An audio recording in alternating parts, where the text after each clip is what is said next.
ဒီเจ้าဝန်းကြီးကိုစောက်ခဲ့တဲ့လူတွေကိုလေတကယ်ကျေးဇူးတင်တယ်ဘာလို့လဲဆိုလို့ရှိရင်လေသူတို့ဒါဒီလိုမျိုးမစောက်ပေးခဲ့လို့ရှိရင်အခုလိုမျိုးလေးအေးချမ်းလေးနားအေးပါလေးလာပြီးတော့နေနိုင်မှာမဟုတ်ဘူးဒီဝန်းလေးကသူ့ဟာသူအေးချမ်းနေရပဲဘယ်သူမှလည်းမလာဘူးကွာကိုတယောက်တည်းပဲလာတာဒီနေရာကိုတော်ရုံဘယ်သူမှမလာဘူးဘာဖြစ်လို့လဲဆိုတော့တကားကလည်းကွာတော့ပိတ်ထားတာအမြဲတမ်းတော့ပိတ်ထားတာအမြဲလာမယ်ဆိုလို့ရှိရင်ဒီမှာအဖွားတို့ရှိရတော့တားပြီးတော့အဲ့လိုမျိုးနဲ့ဝင်တာဆိုတော့ကွာဟိုအပြင်လူဆိုလို့ရှိရင်ဘယ်သူမှမဝင်အဲ့တော့ဘယ်သူမှလည်းမရှိတော့အေးချမ်းလေးဖြစ်နေရောငူပန်းမေကြီးဒါငူပန်းမေကြီးကငူပန်းနေလဲတခုမှမရှိတော့ပါဘူးအခုကငူပန်းတွေကတုံးသွားပါပြီဟိုးမှတွေ့လားကျမကြိုက်တဲ့ပန်းလေး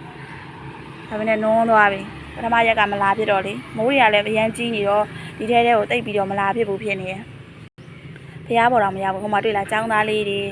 ဒီလမ်းကဟိုအရှိနာမှာចောင်းရှိရဆိုတော့ចောင်းသားတွေအများကြီးပဲအခုချိန်ဆို